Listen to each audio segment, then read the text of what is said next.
You're now listening to Mooncakes.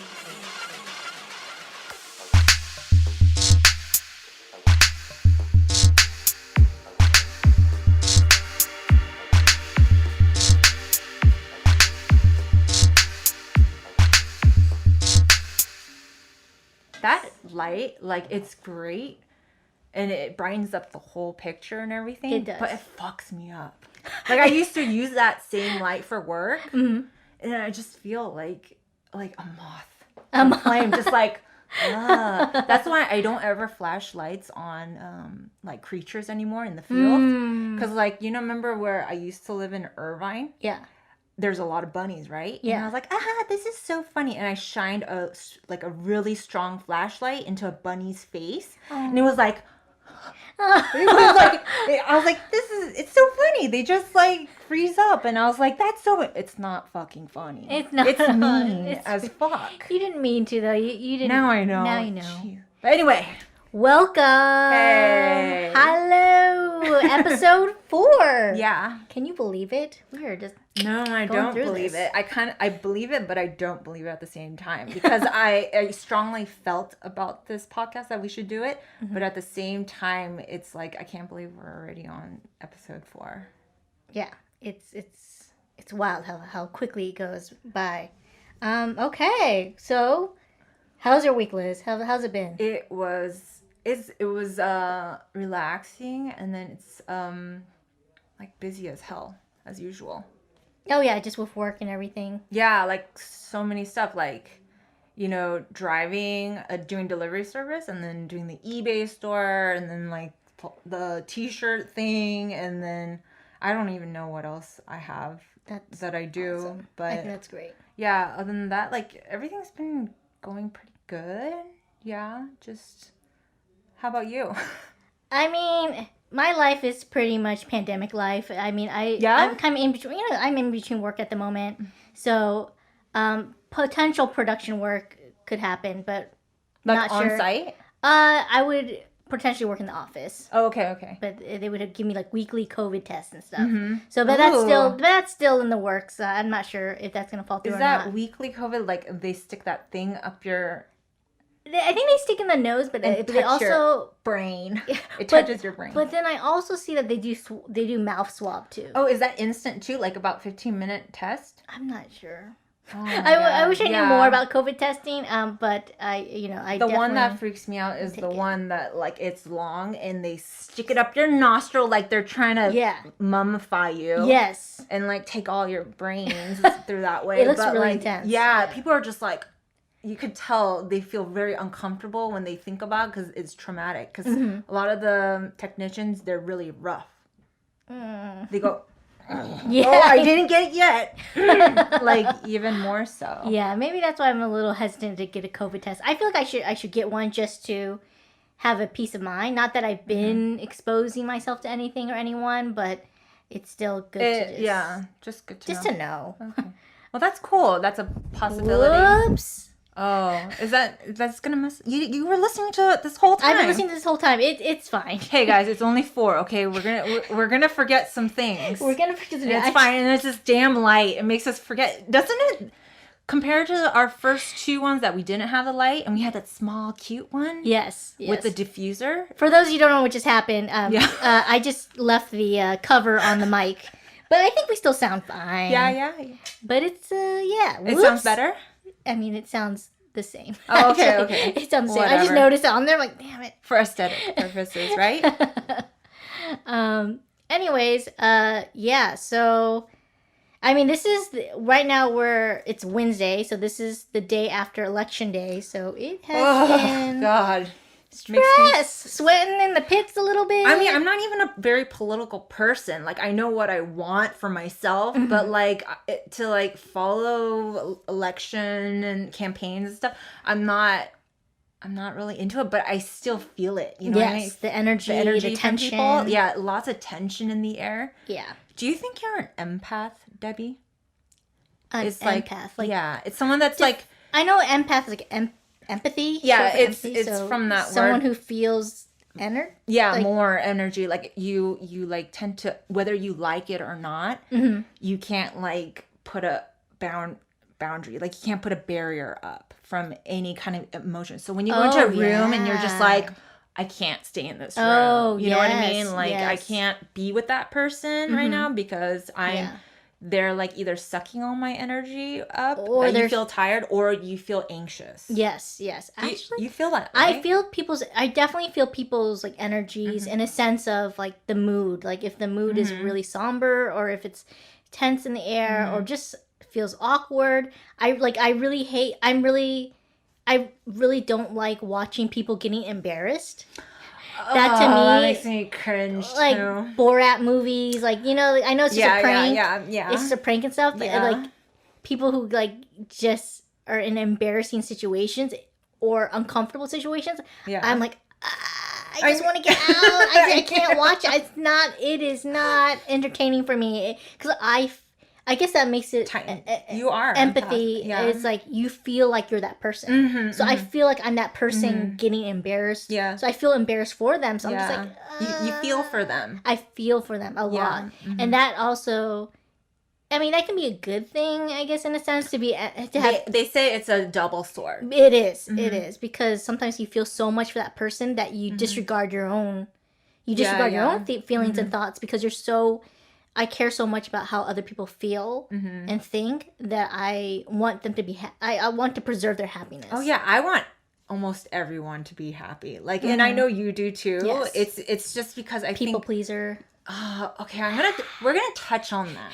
We're going to touch on that, okay? And yes, I think every culture goes through this a lot. I don't know about the white people, but like, because like, you know, most Caucasian people that I know, I don't know, their kids are like out of control. You know, they're not. They were totally different from how we grew up, or you know, I know that I grew up like wanting to please. Like, I would get rewarded to please others, make sure other people are hosted well and taken care of, you know? So it's very like submissive. Yeah, is it submissive? And it's so weird because it's like that I'm finding more and more about myself. Like, yeah, I care about your happiness and everyone else's happiness, but like I'm finding more and more I'm like a rebel.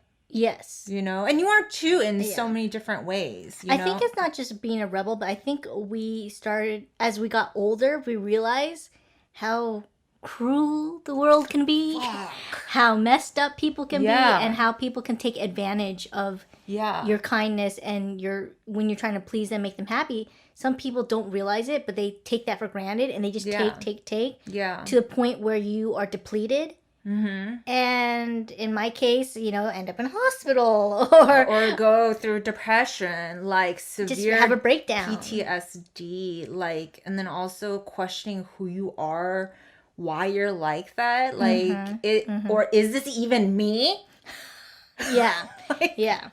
That's it's so ingrained in me to make people happy and stuff that it took a long time to learn, but I realized how important it was to put myself first, to put my well-being and self-care, all that, and my needs before others. In a way, you have to take care of yourself first, because if you break down and you like just are depleted, everyone around you actually suffers. The people closest to you suffer the most, and you're like, that's not.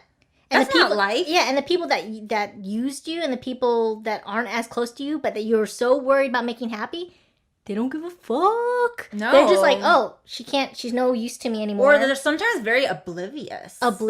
Or totally oblivious. And as soon as you're no need to them, they're like, they move on. Yeah. And you're left picking up the pieces. And so it's really important. As I grew up, it's just maintaining my sanity by making boundaries. Oh my God. And learning to say no.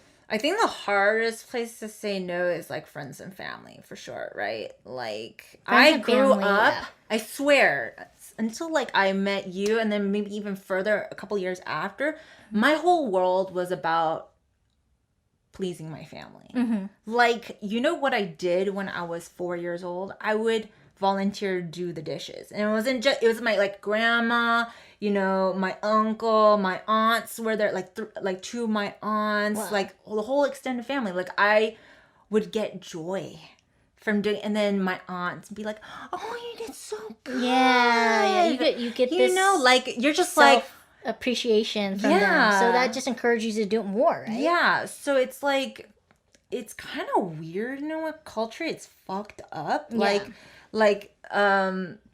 Also like doing the cleaning, like I would polish all the leather in the house. Just like I can see little baby Liz polishing everything. It's like she's like, Liz, everyone's all the children are playing with toys or outside. No, I'm okay polishing the leather in the Polishing leather. Good job, Elizabeth. Good job. Yeah, getting so excited.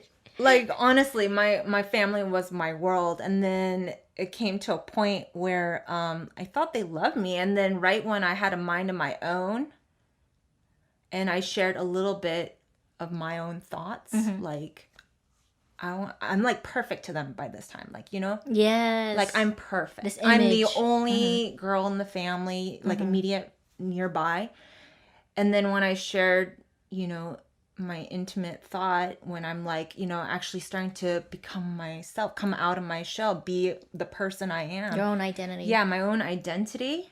And it wasn't even anything bad. I was like, my aunt, we used to talk a lot, you know, because she would go visit the Himalayas, Tibet, you know, South America, and she would bring me all these like little trinkets and stuff, and we would talk about different religion and stuff. So I'm just like, okay, she's a safe place. Yeah, you know, she's like safe place, safe space, safe person to talk. Yeah, I'm your second mom, so you come to me whenever you. And then so I went over there and we were eating. I remember she was like, "Are you hungry? Let's have ramen."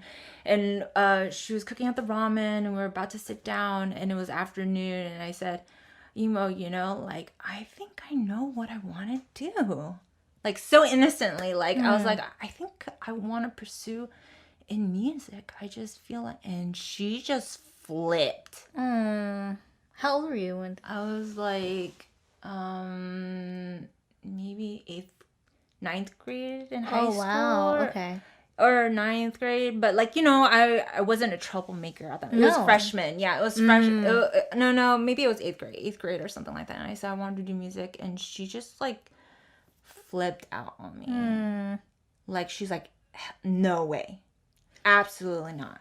That's so something. You know what I mean? So I think but I'm still glad that happened, because if that didn't happen, I wouldn't break out and become like who I am today, you know? Like I'll speak my mind. I have no shame in it anymore. Well, there might be some shame and guilt still, Yeah, like I'm of working course. through and stuff, but like I just feel like family, like they don't mean anything bad for you. No, they don't. But like it's don't. like things like that can like totally fuck you up. And then it fucks you up in the real life too, because going back to like being so naive and like sweet and like you're just encouraged to be this person. But yes, it's like a double sword. Exactly. That's unfortunate. So that moment she's like, no, hell no, you're not doing music. I think that probably changed your entire relationship with her at that moment. Oh yeah, I don't go out. I don't eat with her. Like she's also yelled at me on my birthday. Oh, Like a couple years back, and this is when I'm out.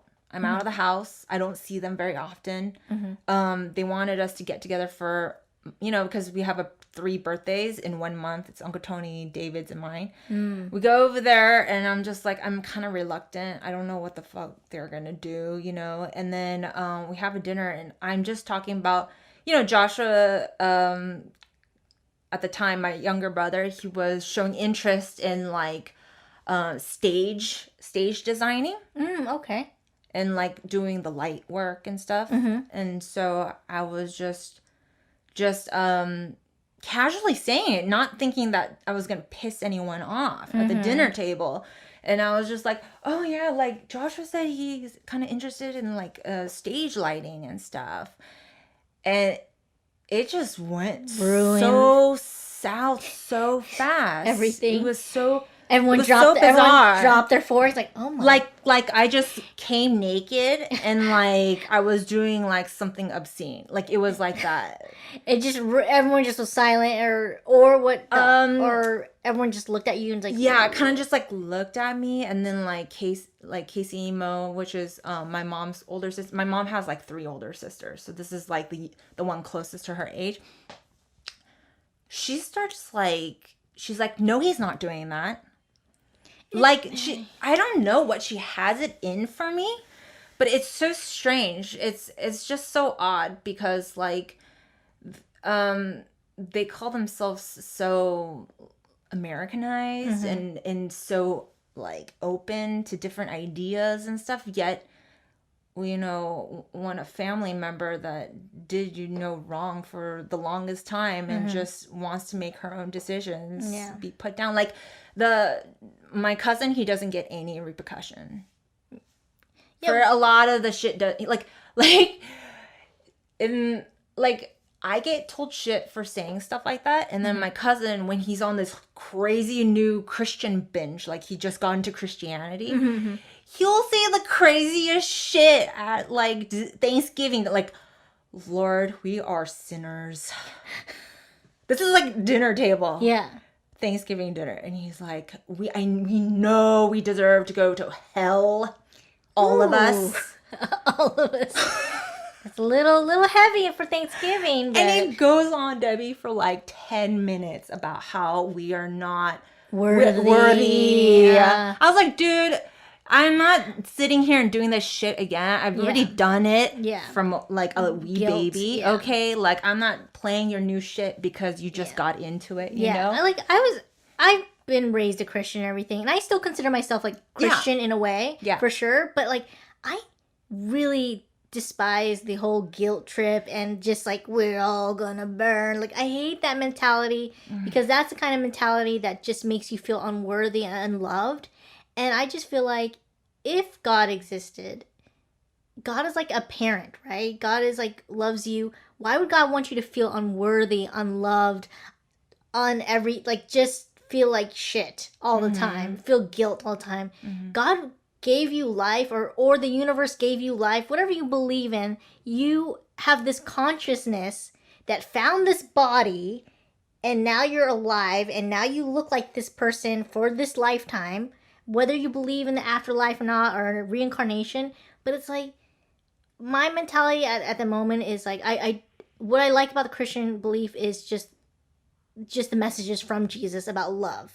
Love your neighbor. And you can tell, right? You can tell which ones you feel that are holy, and the ones that are just about control. Yeah, it's man-made. You can tell. Interpreted by man to fit their needs, to fit their narrative. Definitely. And that's what I don't like. And so for me, I'm just like, you know, I have a lot of friends that aren't Christian, that don't believe in God or not, or atheists, and they're good people. They're better than some of the people I have been to church with growing up. Oh my God. And to me, it's like, I'm not here to judge, but at the same time, I know who are just good people, and I just know, like, if there is a hell, like, that person's not going. Just because they didn't believe in God. Like, no. The parent, if God is like a loving being, he or she sees us as like a child and like doesn't know any better. Because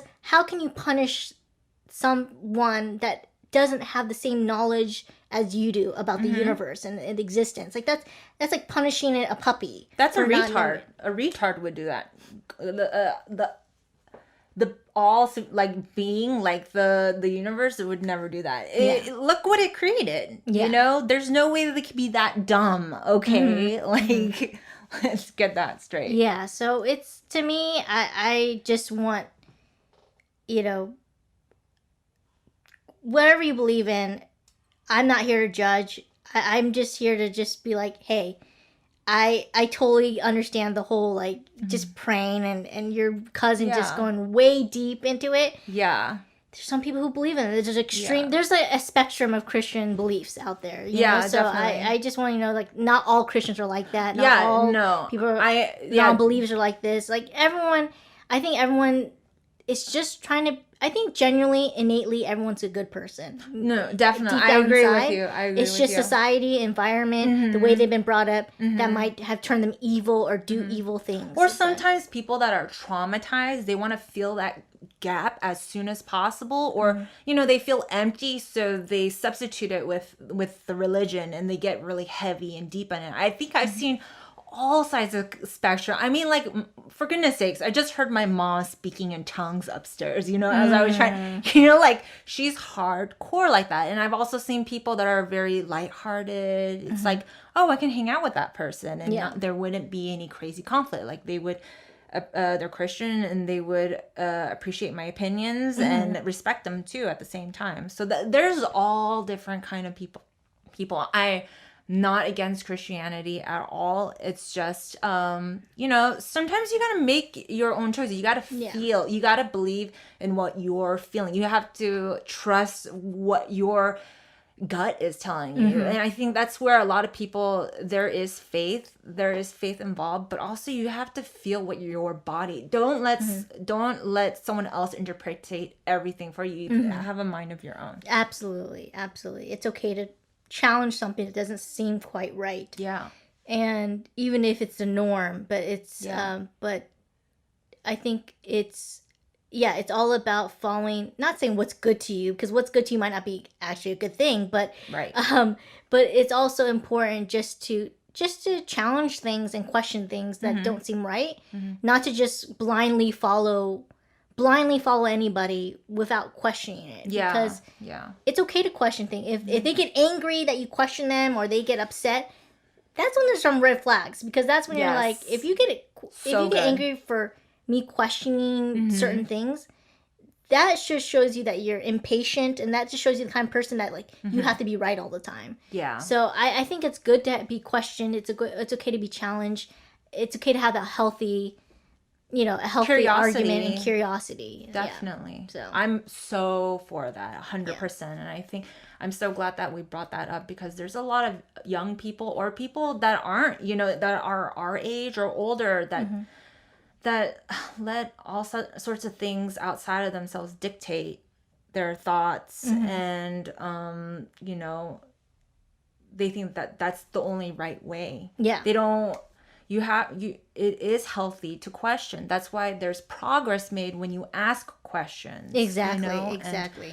And I also think, like, as a parent, it's your responsibility. If you bring in a child, you're not there to make that child into a robot. Yeah. Okay. Another replica of you. Like, they're their own person with their own thoughts and with feelings. Their own soul. With their own soul and consciousness. Yeah. And they're learning the world, yes, through you, but through their own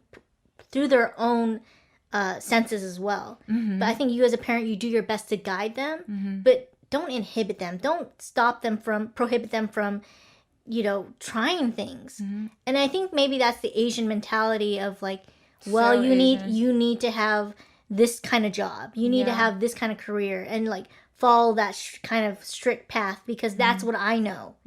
So what I know is the right way and the only way, as opposed to, oh, well, that, you know, and maybe this is you know, we're Caucasian and white people. Maybe, I'm not saying all of them are the same, but maybe they're a little bit more they're a little bit more open. They're a little more open and encouraging when they're like, well, you want to do it, like, go for it, but you gotta, you know, here's the reality of it, but, like, if you really want to do it, go for it. Like, I'm not gonna stop you. So, but Asian mentality is like, no, like, what, you want to do that? Like, hell no, like, no, you're not doing that. You're going to die if you do that, you know. It's like really dramatic.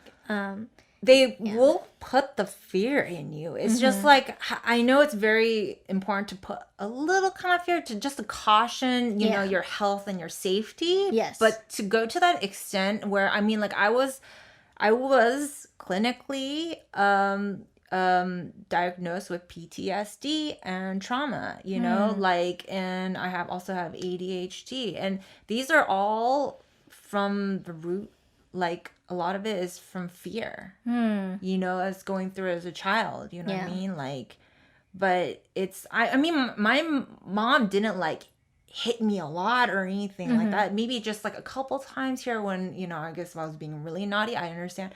But it was PTSD from going to church. My mom being so into her religion, you know what I mean? It's just like, I just, please, if you have a kid out there, do not do that to your kid. Yeah, I think it's... will injure your kid. Yeah, it's, I mean, I can't... I'm not a parent. You know, Liz is not a parent. I'm not a parent. I can only imagine how difficult it is to bring up a child in a world that we live in today. It's not easy, but I think it's so important to guide your children as best as you can, but also be there to encourage them to be curious, and also encourage them to still take chances and take risks. Because if you never take risks, there's never going to be any growth. And if there's no growth, then they're just going to be stagnant and they're going to be depressed and they're going to be like, well, I can't do it because you told me I can't. So I feel like I have the fear that why even try? Yeah. Oh, even Asian culture didn't really, majority of them do not accept mental ailments. Ailments, yeah. Like mental illness or anything. Yeah, they don't think it's real. Yeah, they don't think it's a big deal. They don't think, not saying it's not a big deal, but they think it's like an evil spirit, or it's just kind of a thing they just don't talk about. It's very taboo. You just made it just out of your brain. You're just saying it. Yeah. To make an excuse or something. Yeah, exactly. So, yeah, it's kind of like a hush-hush. You just don't talk about it. If a family member's going through it, you just don't talk about it. But you do talk about it. That's how you start healing, is when you start talking about it. Exactly. It's all about expressing yourself, and instead of holding it all in, just really expressing yourself and talking it out, and just realizing it's especially nice to talk with somebody so they can reassure you, like, no, you're not crazy. Me too. Like, I've gone through the same thing, or maybe not the exact same thing, but I felt that same way. And so it's, you know, I think that's why me and Liz like connected a lot, because we both have been through depression. We both have been through really downs and a lot of downer moments too. And so just being in that darkness, I think, just makes us that much closer. Yeah, definitely. Showing those emotional, psychological wounds and scars, it just makes you more human. Because I think there's no one out there that's like happy 24/7. Like, well, I think that people that actually have scars are the more interesting ones. Like, I can actually dive deep. Like, I want to dive deep into your brain, to your thoughts, and I want, because it's I mean, it's not entertaining for me, but I feel moved, and I want to feel. Yeah. Like, when I talk to somebody. Like, that's one thing. I think it's bad that I do this. Like, I used to, like, sit around and just listen to, like, people blabbing about stupid things. It's not it's like, I won't even waste a second listening to anything. Like, I know it's kind of mean, but, like, I don't have a lot of time. So, like, when I spend time with someone, I want substance. Yeah. Like, I need an exchange. You know what I mean? Like, I'm here to listen to you, and you don't have to make this huge elaborate story. Just, if I'm gonna sit down, I respect you, and I think that you're an interesting person. So, like, I think, what was I going with? Well, you're just just saying that, no matter what you've been through, I think when you hear somebody else share their stories or share their, you know, again, emotional wounds and scars and stuff like that. Oh, interesting person. Yeah. It makes them interesting, and you feel something. You noted that it makes you feel something to hear about that. Yeah. And I think that feeling is because you're connecting to their humanity. There you go. You're making a human connection with that person, not on a superficial level, but on a deeper understanding. There you go. Level. I do not like superficial comment. I mean, like conversations. I think superficial conversation, there's a place for it. You know, when you're just passing by at a party, I think nobody wants to be too heavy at a party. No, you're right. You're right. But after the party, when it's quiet and when it's just you two, then and you can really talk with someone, and really, once the noise and all the groups go away and you can really talk with somebody, it just makes you feel like, wow, less alone, and just feel like this person gets me, or I get this person. And it's like you unlock a door or something when you when you have like a really deep conversation. Absolutely. That's what it feels like. Yeah, and sure. I think when we're children, we're more open. There's less doors, less walls, and we're just more open. Like, hi, I'm Debbie, and like, hi, and you just start playing with other kids, like even strangers, and you just can become best friends like that. As we get older, going through the world, it gets a little dreary, and it makes you a little weary too at the times, and you start to build walls and doors and boundaries because you've been hurt before by other people who took advantage of your openness. I'm like, hi, I'm Debbie. It's like, now it's like, hey, I'm Debbie. Who are you? Yeah. Now you're a little more weird. Yeah. You're a little hesitant. Yeah. And so everything, which is kind of sad in a sense. It is. It is sad. You lose that innocence as a child, but it's just how the world is in some way. But I'm glad that, no matter what we've been through, I think that a part of me that why we get along too is because we also look at the world with like kind of childlike wonder sometimes and be like, can you believe that happened? Like, it's so beautiful. Like, wow. Like, it's so pretty. And you're like, and just these moments these awe moments that still move me and still like, wow, maybe the world isn't such a bad place. When you have these reminders. I guess gratitude and being able to just notice those moments, I think is what keeps me grounded at least. Yeah, so definitely. Yeah, but so with your family and everything, I know that your aunt, you that kind of broke away with your relationship. Yeah. And so, but with your mom, I mean, holy shit, she lives with her mom. She's another story. I live with my parents. You live with your mom. So, I mean, how's it been living with your mom? I know she's gone through a lot herself. Oh, okay. So for the, I haven't explained to the audience that, and thank you listeners. We really appreciate you guys. We really do. And also, well, to let you guys know, my mom is battling cancer. She has a very, rare case. It's called angiosarcoma. It's a kind of blood cancer, and she's been trying to beat it for about 3 or 4 years now. Yeah, she's gone through many trials of chemo and radiation. She's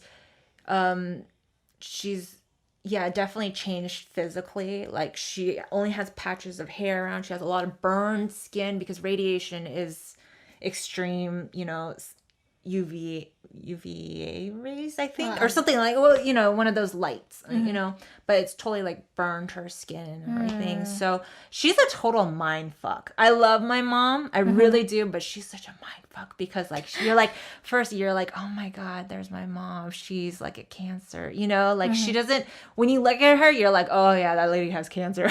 Like, yeah, for sure. You can't beat it. And, but then she can be so mean sometimes. Like, so mean or like fucking annoying. Like, I'll wake up and I have to double think if I want to go downstairs right now. Yeah. The thing is, like, it's like, I know, like, your mom's going through cancer and everything, but just because the person's going through cancer doesn't mean they can't be a bitch still. Oh, they can't be a dick still. Yeah, and I got one, for sure. So, like, I mean, yes, cancer is horrible, and like, but it doesn't mean you get a free pass to being a complete dick and bitch. Yeah, like, right. Well, my mom and me, like, I think I looked it up, but I always forget, and then it comes back to me as the reason. It's not the whole entire reason why we don't get along, is that her zodiac sign is the snake, ironically. Oh. And I'm a rabbit. So what happens naturally between those two animals? The snake attacks. Okay. Like, I didn't even know there was a snake zodiac. Yeah, there's a snake. She's a snake. She's a snake. Oh, on the Chinese. Oh, the Chinese. Yeah, zodiac. I'm sorry. Chinese zodiac. The Chinese horoscope, right? Yeah. Yeah. Okay. Yeah. Got it. Makes sense. Yeah. What's your mom? I think she's a tiger. A tiger? Yeah, a tiger. Oh, okay. A tiger or a dragon? I think it's a tiger, though. Tiger? Yeah. Okay. Tiger. Yeah, just as a tiger. Yeah, I have to check. So they're playful. They have, their moods and yeah, like, oh my God, Joseph can totally chew me up and spit me out if you really wanted to. Yeah, my mom's sassy. Yeah, she's sassy. so sassy. She's sassy. a tiger. Yeah, definitely. Yeah, I love my mom, but it's like, what happened? Tell me. Okay, Tell me. So let me start out with, like, I love my mom. She is like an amazing person and everything. But here it comes. But sometimes she's very. The word is not oblivious, but the word is just not she's socially not aware, I think. I don't think she understands social cues sometimes. Mm-hmm. Maybe I don't know. I'm not going to diagnose her. But anyways, so today, I'm not even thinking anything of it. Today, I get a phone call from my mom. She's out and about. And it goes, and my phone rings, and I'm just like, I'm busy doing something, so I'm like, I pick it up really quick. I'm like, what's up, Mom? And she's like, hey, I have to get my car at the park. I gotta go to the food drive, okay? Okay. I'm like, yeah, and I'm thinking food drive. It doesn't really hit me. I'm just thinking food drive. I'm thinking food truck. At this point. I'm like, oh, food truck, like you're driving at a food truck or something. Sure, yeah, Mom, get yourself some food. Like, all right, bye. And then I hang up, and then I'm typing away. I'm just working away. And then I get, maybe shortly after, 5 minutes later, I get a text from both my sisters, separate text messages. They're like, dude, is mom going to a food drive right now? Like, that's not cool. That's for people in need. And I'm like, oh, snap. And I was like, thinking to myself, food drive. Food. No. I never been to a food drive or a food bank, so I didn't know the term really that well. I just thought it was a food truck. Yeah, I thought that too. So I totally thought that, and I didn't put two and two together. And then so I get these separate texts from my sisters. I'm like, oh man. I was like, that is not cool if that's true. And then so I'm like, so I gave my mom a call back, maybe 10 minutes later, and I'm like, Mom, and she's like, yeah, Debbie. Just eating. I'm like, Mom, are you at a food drive? Like, that's not for us. Like, those are for people in need. And she's like, I had no choice. I can't get my car out. And besides, my car is the oldest car. I have the oldest car out of everybody. Oh my God. Just. This is today. Oh my God. All right, Mom.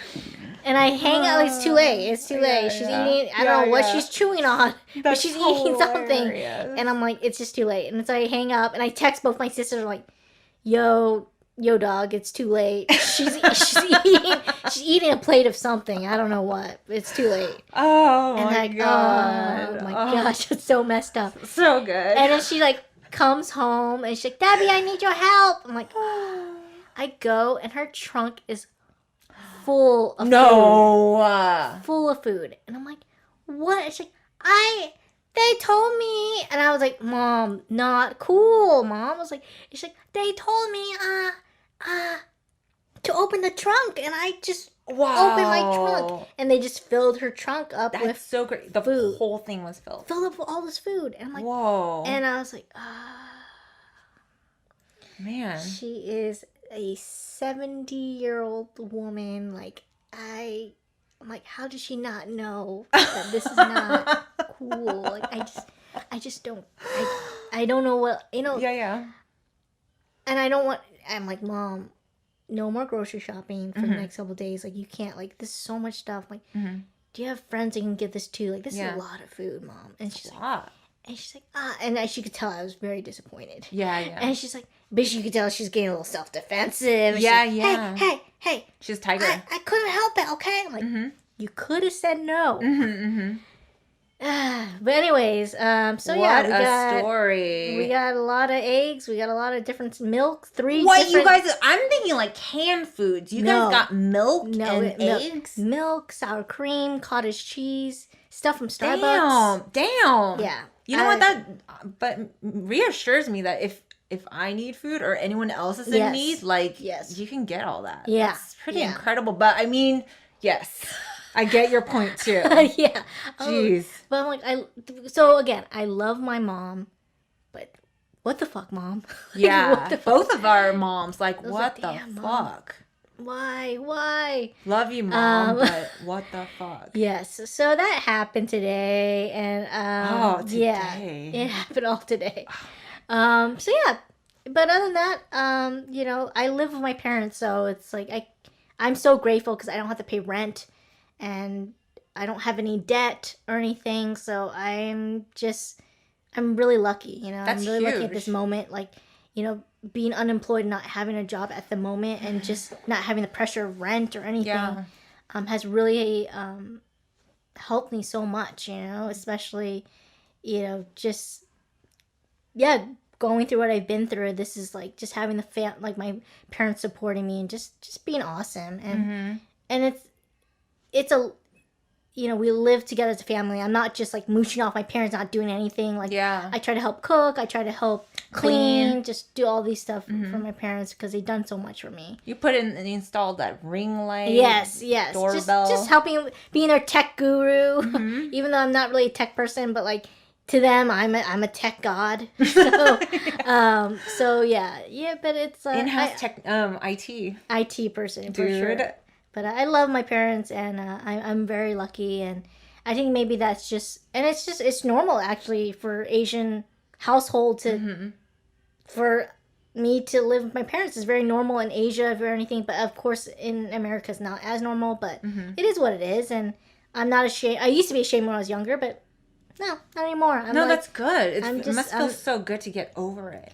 To just get over the shame. I'm just like, I love my parents, and they're just so awesome. And, you know, especially my dad, I mentioned in the previous podcast, but my dad, you know, he got diagnosed with Parkinson's not too long ago, a couple years back. So, you know, I had to help him drive now. So, just things like that. I can help my parents the way they help me. It's like, it makes me feel good. So, yeah, definitely.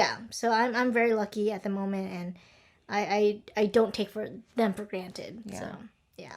I question myself more on my mom. No, I know. I also love my mom. I do. I love my mom. Like, there's times where I just want to go down and I want to give her a hug. And sometimes I do, but I have to pick and choose my moments because she's like, you know, she's a snake, you know, her sign's a snake. And it's like, what happens when the rabbit goes and hugs a snake whenever she wants? You're going to get eaten alive. You know, and that, like a metaphor. Yeah, for sure. Like, but no, there would be times where I just like go and give my mom a long hug. Like, no matter like, I might have disagreements and dislike my relatives and stuff because I felt like I was just, you know, kicked to the curb and stuff for being just who I am. You know, I'm not even a terrible person or obscene person around my family. So, but, you know, being able to be there for my mom and to take care of her when she really, really needs me, like, I'll still make her do some things around the house. Yeah. Like, you can't, like, baby her, because when I first got into the house, I babied her. Oh, I'm sure. So much. I'm sure. You know what I mean? You just get caught up in there. Like, what if this is the last time I can do this for her? What is the last time? Like, and there's times where I'm just like, holy cow, she's still alive. You know what I mean? Yeah. She's, like, to that point. Yeah. But I'm really glad that I can still, like, hear her voice. I try really hard in my head. She really annoys the shit out of me. just think about that. This might be the last. I might miss her voice later. You know what I mean? No matter how much like shit she's talking or something, like she's my mom, and you know, like whether you like it or not, they decided to carry us, grow us, you know, in their stomachs, and then give birth to us. It's not easy. And then wipe us down and give us new diapers. Yes, change our diapers. It's not. You can see we're not the biggest kids people, but sorry, no offense, no offense, just like, I'm just like imagining like just to do all that. It's so much. Lot. There's so much sacrifice that you have to do. Your not just your body, but like your sanity a little bit too, because you don't get any Yes. sleep, and it's just but it's such a beautiful thing when a mother and a father too, both parents can like do that for their child and just bring this innocent being into this world and just try to not fuck it up. Yeah. No, I would definitely I would do as much as I could possibly do for my child if I ever had one, but I'm not perfect either. There's so many sides of me that are fucked up too. Yeah. So I'm just like, you know, I would probably do my own fuckery of my own, you know, like I would probably fuck up that kid in other ways. Yeah. You know? If you and your husband Joseph had a child, I think it would be you being disciplinarian for sure. I think both of us. You think Joseph? I feel like Joseph would be like a sucker a little bit. No, actually, like he disciplines the cats. Oh, okay. Yeah, okay. he does. Okay. Like he's actually. I was pretty shocked about that. Okay. There are certain aspects. Like we would be the cool, like chill parents. And be like, okay, you know, you could talk to us about whatever and stuff. But no, he'll put his foot down if he wants to. Okay. Yeah. Okay. He looks like it, right? And we would both fuck around. We'd be like, yeah, you know, you don't have to go to school today. Let's like go somewhere fun, you know? We'll call school and we'll tell them something, you know, like, just to take them out of school and stuff. But I wanted to ask you this question, Debbie. What? Would you ever agree to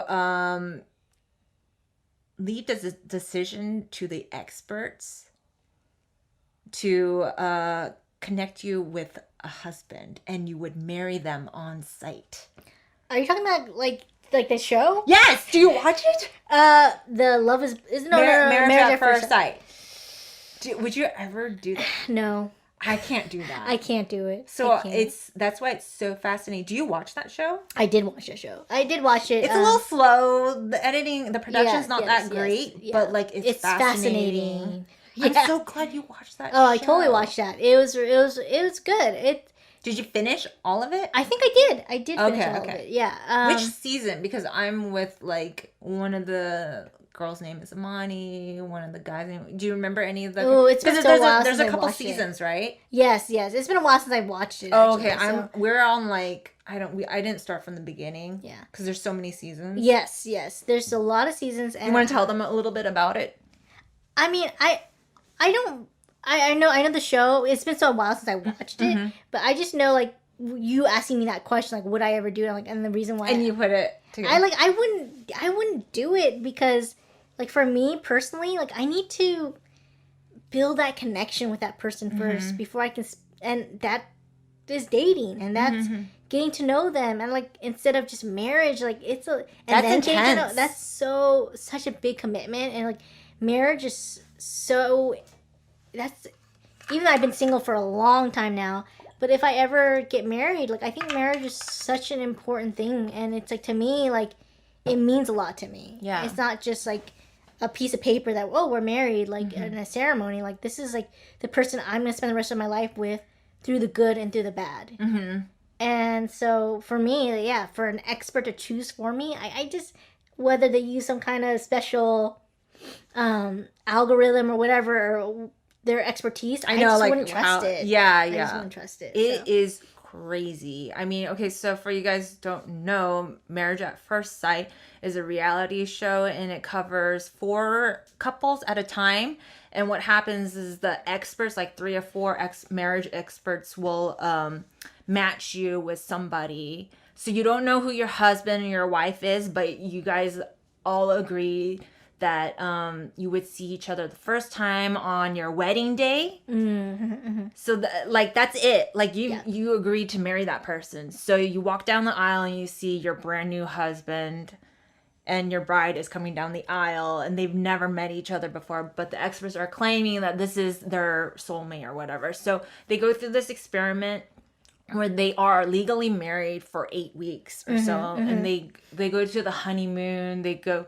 They live together, and And then after 8 weeks, they decide whether they want to continue the marriage or dissolve it. Okay. So that's, it's just really fascinating because some of these couples, they're flourishing and some of them not.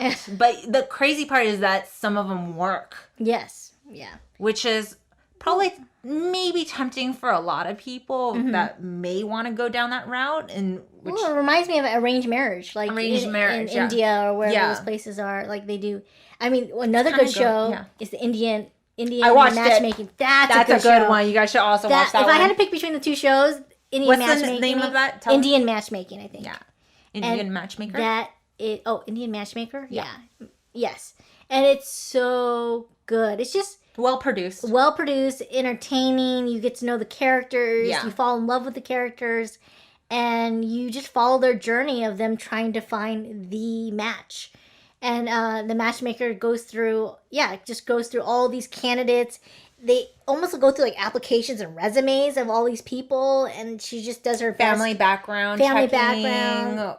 Yeah, what caste they're in. Like class they're in. Mm-hmm. And that's important too. And the height and also the level that the person's at, like what kind, because India women, their independence wasn't as popular, but now you see a lot of independent Indian women with their own businesses, woman power, movement over there. So it's like you can't just match any Indian girl with any Indian guy. You have to find the right guy. Ideals. That's same ideals. Like the person's modern or traditional. So it's fascinating. It is fascinating. Quite fascinating. Yeah, very fascinating. Yeah, I just think that love is such a complex, complicated thing. But to be able to, these arranged marriages have gone on for centuries. Have gone on for such a long time in not just in India, but in other Asian countries and other places, and it works. People have been married. Not 100% of the time, but the fact that it works and people believe in it, and to me it's just really it is really fascinating. But I always think it's beautiful too when they're like, no, I don't want someone to pick it for me. I want to fall in love naturally. I think then they go away from that tradition. I think that's also like a beautiful thing that they. It's courageous. It's courageous because really courageous. They have so much pressure from the family. To get married. It's such a big deal.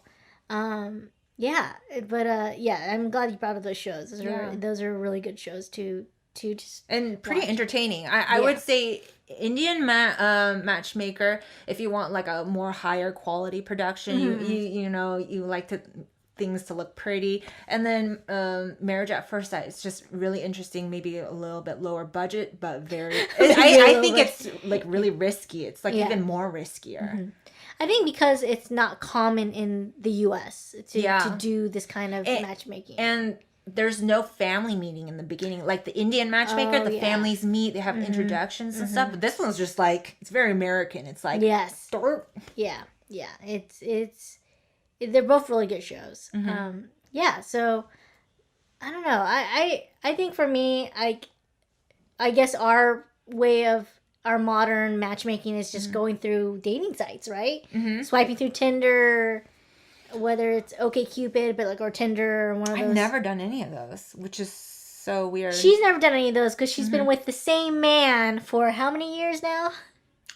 14. Since she was like 18. Going on 15. Since you were 18 years old, right? Yeah. Since she was 18 years old, she's been with this person. So she's never had to go on. But the way she found her guy was through MySpace, okay? So Kind of, right? Yeah, that's maybe not as fast paced. Not as fast paced, but faster paced, but not as fast. Yes. And MySpace wasn't known for dating; it was just for a social network. Yeah. But the fact that you found him through that, maybe you were before the times of Tinder. Liz did her thing. And it was so crazy. And it was so crazy. She was so out of her mind for doing it. Oh my God. How could you meet a stranger online? How could you do this? And now it's the norm. It's so normal. It's so normal. My story, I don't even bring it up anymore because they're just like, so what? But they're like, wait, MySpace? Like, Okay, yeah. People get thrown off with MySpace. They're like, that's so long time ago. You're like, before Tinder. Yeah. Before OkCupid, I found the love of my life on MySpace. Coffee meets donut or Oh, whatever. coffee meets bagel. Yeah. That sounds so freaking Korean. And It is Korean. I think Isn't it so Korean? You could just tell. bagel. Coffee meets bagel. You get a coffee bean. Coffee bean if he like you. Oh, and it's not racist because we're Asian. Yes. That's what I love. And you're Korean. Yeah, and I'm Korean, bitch. Okay, like I'm Korean. I can say that. But shit. they're trying to make it cutesy and everything, so. Yeah, they make it, but it's so. Yeah.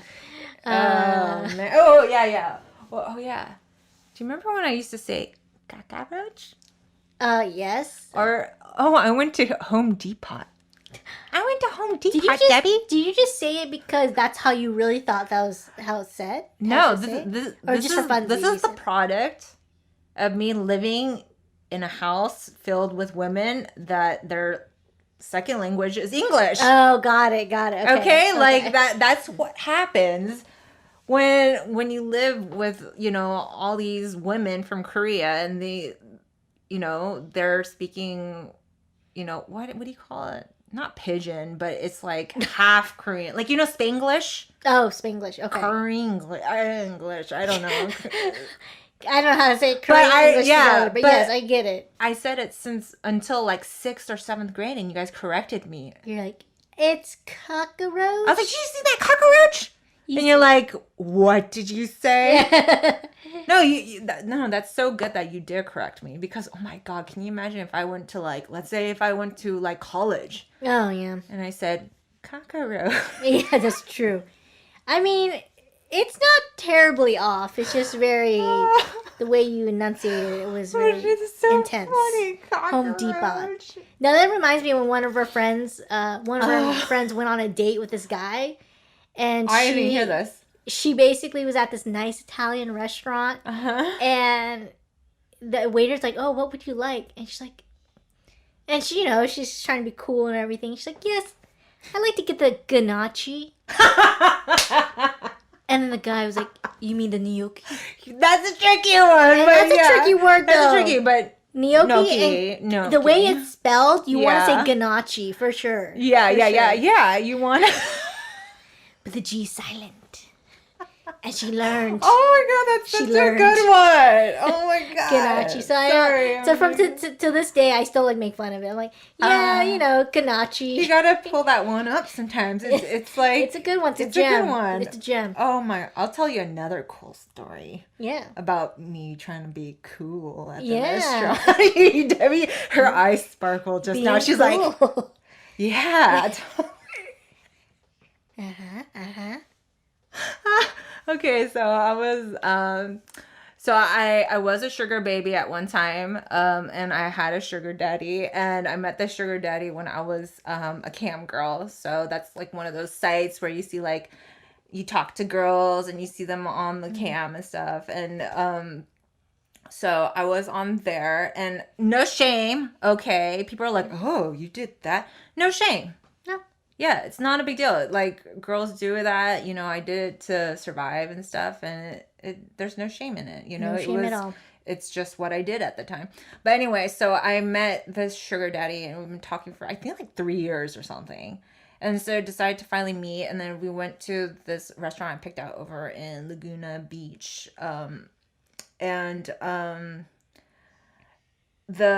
It was colder, so we asked, and there was a lot less people, so we're like, oh yeah, let's go on the balcony, look over at the beach and stuff like that. And the waitress was like, can I serve you any wine, miss? And I was like, yes, let me look at the menu list. And my sugar daddy's just looking at me, he's just having a really good time, and I'm looking down the list, and I pick one. The wine list is tricky. No, I pick one, right? Yeah. And she comes and she gives, to taste it before you purchase the whole bottle. So I'm like, sure. He's like, he's like, why don't you taste it for us? And I'm like, sure, I will. And just the last week, I learned how to get some air into the wine to let it breathe. Yeah. So you can get the aromas faster. So what I did was this big ass glass of wine. It was very like fine glass. And, I start swirling it. I start swirling the table. And, the wine's like swirling in it. I'm like, oh, yeah, it looks so cool. Yes. I'm opening up the aromatic, Yes, aerating it. Yeah, aerating. And so, how you taste it is you... Yes. So you get that.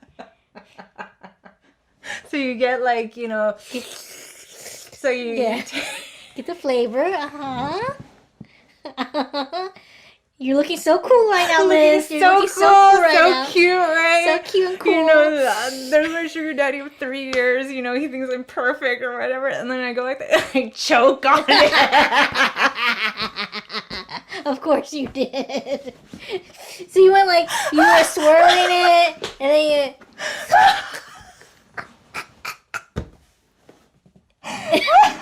and you choked on it. You're coughing like crazy, I'm sure. And the woman was like, man. Yeah. Oh, no. From everyone. Oh. Oh, my gosh. Yeah, so I'm like choking.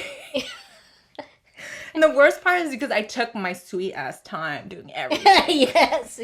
So even made it so much cooler, So you see the build up. Yeah, the build up. So it's like, it wasn't like really fast. I'm like, I choked. It was like I was making everyone wait.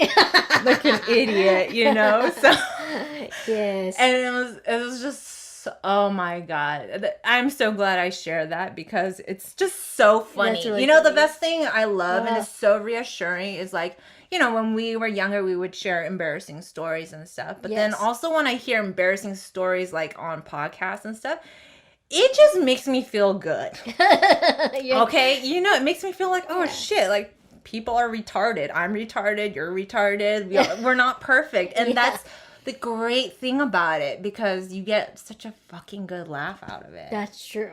Very true. It's, I just can't imagine just seeing it happen and like, damn, Liz.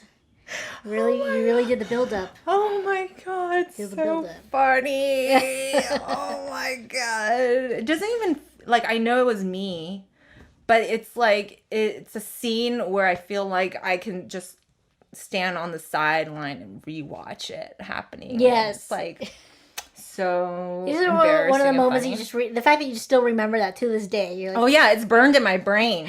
Because I was like, when I get something stuck in my throat, like it's really hard for me to, get back to for the... anybody. Yeah, I'm just like, I'm like wheezing. I'm like, So what? So after you're choking, they're just like, oh my God, are you okay? And then yeah, I was like, I'm okay. It's good. It's good. The wine's good. Just It's great. Just leave the bottle. Yeah, just leave the bottle. Leave the fucking bottle, please. And my dignity, Oh please. my gosh. Yeah, I felt like, oh, my dignity. But, from that, you have to recoup. Yeah. You can't just be like, oh, shit, No, you gotta bounce back up. No, you gotta bounce back Gotta be crazy, sexy, cool, Yeah, like, oh, yeah, like, you laughed. I make you laugh. like that. That's Liz. Yeah. I make you laugh. Yeah, it's funny because That's like my choking make you laugh. Yeah. Yeah. You like that. You like that. You like that. It was so Recovered. that night was really odd. Like we left and then we went to like another restaurant or something, like a bar or something, and like was it? Dennis Rodman was there. Oh, that guy is everyone. Your sister. We saw him at a obscure hole. So your in the wall sister saw him, sushi and then you guys saw him again. No, I think we saw him with me and my parents at like a kind of a hole in the wall sushi place, and he was just there. He's everywhere. It was in Newport somewhere, but It's like so odd. He's just hanging out, just there. Oh, he always looked like he's partying. He was like so drunk. Oh, was he? He was like, "Hey," and I was like, "This is my date." Oh, he said hi to you? Yeah. Oh, nice. He was like, "Hey, what are you guys doing?" I was like, "Oh, we're just going to the bar." Because there was nobody around because it was it was the entrance to a hotel. Oh, God. And it was dead. So it was like he had no other target. Yeah. Yeah, and it's just like, you can't get away from me. He's so tall. You go this way, he's still tall. You go. But that was yeah. Just wanted to share that embarrassing moment with you guys to feel a little bit better about yourself. Yeah. Embarrassing moments again just makes us human. You know, I love that. Yeah, totally love that. Let's see, 3:21.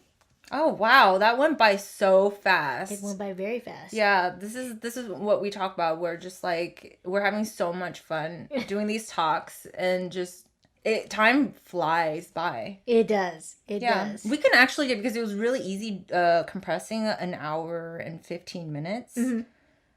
And I mean, I think we can go 10 more minutes. Yeah, totally. Good. Yeah. Yeah. Embarrassing moments. Gosh, I'm trying to remember. I mean, I've embarrassed myself so much. I mean, again, I mentioned in my past episodes. But no, I mean, when you're in your... When I'm just... You. Me and not manic. I'm trying to think. I'm trying to think, my most embarrassing moment. I feel like me and Donna are always telling our embarrassing moments. A lot of, embarrassing moments happen to us. Yes. I don't remember a lot of... do you remember? Oh, I mean, it's not really that embarrassing, but I just felt really, when a bird shit on my head. It was in high school, and a bird totally just shat on my head. But luckily, it camouflaged with my hair, because it was kind of black. Oh, my God. And this is not even embarrassing for you. It's embarrassing for the other person. But I was just I had bird shit on my head, and I was running to... What did you feel at that initial moment? You felt it. What did it feel like? It was warm. Okay, it was that's warm, it. And it just felt warm. Yeah, and it just felt warm, and I just knew, and I touched my hair, and I'm like, oh, this is bird shit. And then so I start racing, and the bell goes off, so lunch period's over, so everyone's going back to their classes, and I'm rushing to the restroom to clean off the bird poop. And my friend, one of my good friends, let's call her Sally, sees me, and she sees me rushing, and she's like, oh, Debbie, oh, you got a little, oh, God. And she wipes, I guess a little bit went on my, went underneath my eye or something like that. So she thought it was mascara or something, so she wipes the bird shit off my face and just rubs it back over, and I'm like, okay. And I was like, wait, did you have some time to warn her? No, it happened so suddenly, and I was just she caught you off guard. Well, caught me off guard because the bird poop caught you off guard. And I'm just rushing to the bathroom, and then she's like, hey, Debbie, oh, you got a little makeup on there, and I'm like, ooh. Oh my God, thanks, Sally. Oh my God. Rushed to her, and yeah. I mean, I've done a lot of things. Did you ever have period stains on your pants? Period stains. That was period. I mean, I've crapped my pants, but who hasn't? Oh, I've crapped my pants. Who hasn't so crapped many their times. Pants? I crapped on the carpet once too. Joseph's like, what happened to your asshole? It's did it just get loose? How'd you get poop on the carpet? How did you get poop on the carpet? Were you not wearing pants? Or? Okay, yeah, I wasn't wearing pants. Okay. But there you go. I just thought it was a fart, and then that's how it gets. I did think it was a fart, and then it wasn't. And he was like, "What's this?" You like you're a cat. Yeah. What's this? What'd you do? Yeah. No, Liz. No. But he got such a funny laugh out of it. It's I was just naked all the time because I was working in front of the camera. Oh. So it's I was all done up and pretty, camera ready and stuff. And I'm just going to the bathroom and redoing my makeup and going back. And then I just had to fart. Had a fart. And then just something came out. I love it because you're just all made up and you're a beautiful makeup and you're just... It's all a facade. She looks like a goddess, and then you're and Joseph's just on the other room. What the fuck is this? What the fuck is this, Liz? You just shit on the carpet. Was that me? Oh. No, I don't shit. No, I don't. That wasn't me. No, but he thinks it's cute. So, see, there you go. that's another, indication of that person's right for you. It's got to be a good balance. It was cute that you.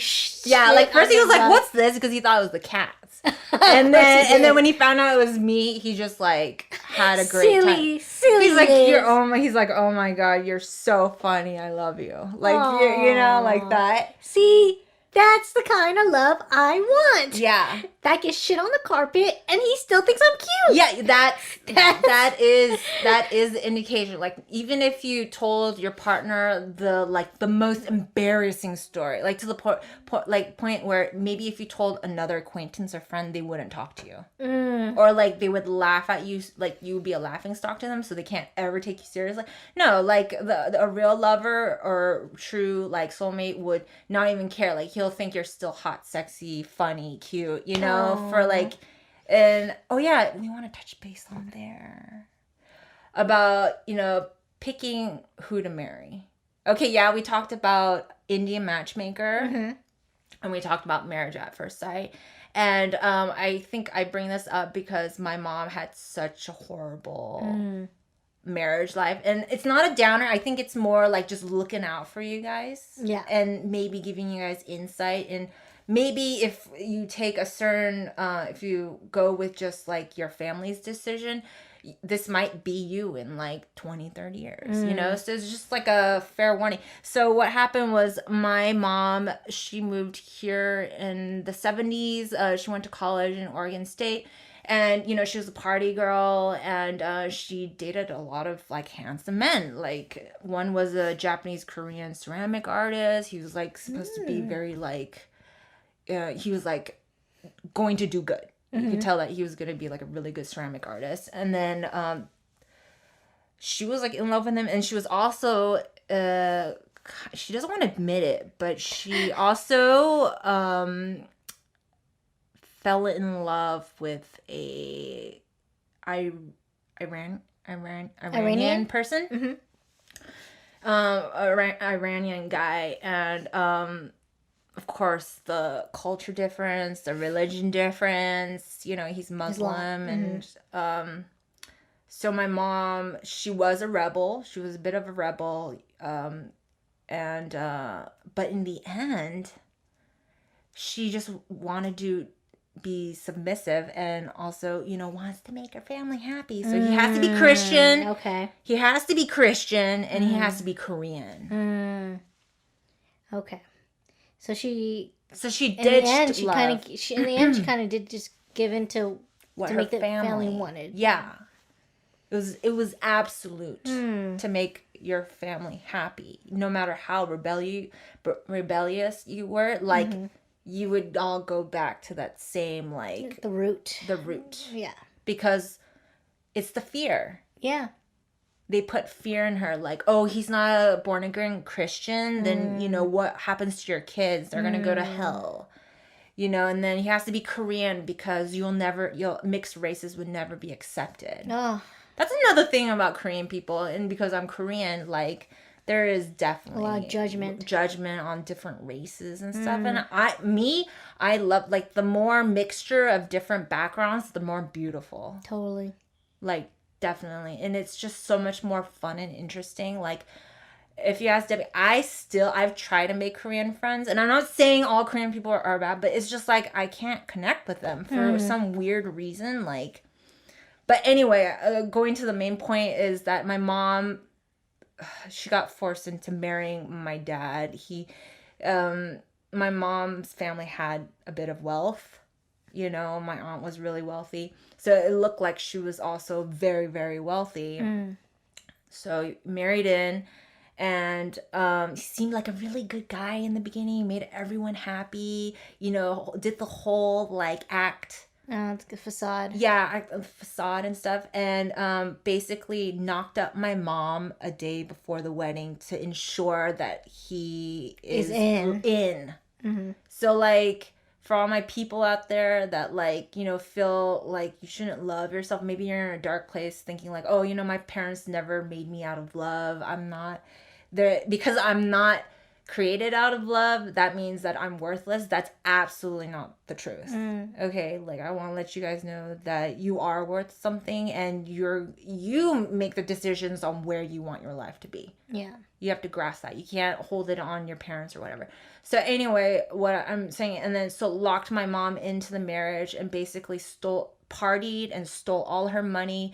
Also brought women to the house saying that this is like his, younger sister friend. And actually he was fucking her. And who knows? I just thought about this the other day. I was like, I might have another half sibling out there. Yeah. Like in a different country or here, which is so bizarre. So bizarre. It's totally possible. Like, which is really odd. So all I'm just saying is that this is all to the point where she just gave up. She gave up on her choices. She could have made a really terrible choice too, maybe with those other guys. But the point is that you want to make decisions that you feel right about. Yeah, I feel right It's your life. It's your life in the end. Your family can say all they want, but it's your life in the end that you have to live it. And as painful as what your mom went through, and, it sucks that it didn't come out of love or anything, but I think out of all her decisions, it made you. Yeah. And Joshua, who's her brother. Yeah. And you guys are such wonderful people.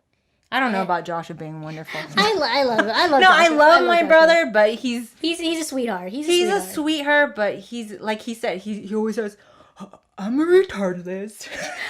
I'm like, yeah, you are a freaking retard. But anyway, she made us. She made you guys, and you guys are just really sweet, down to earth people, and we wouldn't be sitting here today if this podcast wouldn't exist if you didn't exist. Yeah. So my life would be a lot different without you in it. So I'm glad that you're likewise. I'm glad you're here. Yeah. I'm glad you're here. And I it took me a long time to appreciate like how my life's been. It's kind of been a little crazy, like total opposite of the spectrum to the point where like, you would think if you saw me as a little girl growing up, you'd be like, oh, she's gonna have like, what a middle class upbringing, and it's gonna go smooth for her. But it's just went from there to zoom, like it was a crazy transition. Yes. So like it took me a long time I still have resentment. But I'm really glad because I am who I am, and I'm as real as I am because of the shit I went through. And I think you dig deeper when you go through shit. You have no choice but to dig deeper into yourself and really ask yourself, like, who am I? Yeah, that's so true. Yeah, again, you went through all that stuff, but all the decisions that you've made have made you who you are, and you all the struggles that you've been through. So it's totally true what you just said. So, it's I think we're. All right, you want to add anything, Debbie? No, anything? You got anything to? I mean, I've been really fortunate. My whole life. So my parents. Kind of the opposite, Totally. can't complain. Like my parents met in college and they loved each other and they do anything for each other. Even when my mom was going through her mental health struggle, my mom had a moment where she was like telling my dad, just send me back to Hong Kong and just leave me there because I can't do anymore. Was that middle school? Yes, it was sometime in middle school. I think right before middle school, when me and my sister started middle school. And my dad's like, nope, I am never going to leave you. And that's my dad, and that's how he's been. And because of that, my mom has always remembered that too. And so, maybe that's why I have such a high standard for love, is because my parents have been through so much together that I'm like I need that kind of love too, because I myself have a mental illness, so I need someone who can love me at my worst and still accept me through everything. And that is love. Even when I shit on the carpet. Yeah. It's not about just the beautiful wedding and the honeymoon, and no, it's the nitty gritty stuff like that. Yeah. And so that's all. I think that's what everyone wants, is just to be accepted and to hopefully find themselves in another, you know, like not saying exact replica of yourself, but your that complements your soul, somebody else complements you. And so, yeah, I don't know. Beautifully said, Debbie. Beautiful. I love it. Yeah, so that's all I have to add at the moment. That's all I can think of. But yeah, thanks so much, I guess, for... Yeah. I can't wait until we do the next one now. Yeah. That was thank really you guys fun. so much for tuning in. As always, we appreciate you guys listening. And just, if you guys have any questions, any concerns, any comments, you can always... What kind of questions would they ask? Any questions about what my mental illness is, or what more about bipolar disorder. That's what I have. Do you guys want to know? What do you want to know more about it? Not want to know more about it? I mean, whatever you want to hear. You want to hear from Liz more? She's done camming. She's done exotic dancing. She's done things like that. I mean, she's done eBay. She's done all these different jobs. She's, works also with Uber, right? Yeah, no. I used to work for Uber. I'm doing a majority of DoorDash. Now she's DoorDash. So you have any questions about that? So yeah, just any questions that you guys have, just curious about us, just ask away. Yeah, definitely. You want to share all that? Yeah. So you can email us at mooncakes.podcast@gmail.com, and also please follow us on Instagram at mooncakes.podcast. Yeah, we would really love some love there. Yeah, some love and connect with you guys. That would be so cool to start getting like conversations going on in there. And you guys know you guys kind of get the feel, the vibe we're going for. We laugh, we talk about silly stuff, some deep stuff, some like emotional stuff. It's kind of like how our friendship is. Basically, that's what we're doing. We're sharing our friendship. Exactly. We're sharing our friendship with you guys, and we're not perfect. We're just human beings, and just living in this life with you, and you're living your lives, and we just want to connect with you. So yeah. Cool. All right. Episode 4. See you next time, you guys. See you guys. Bye. Bye.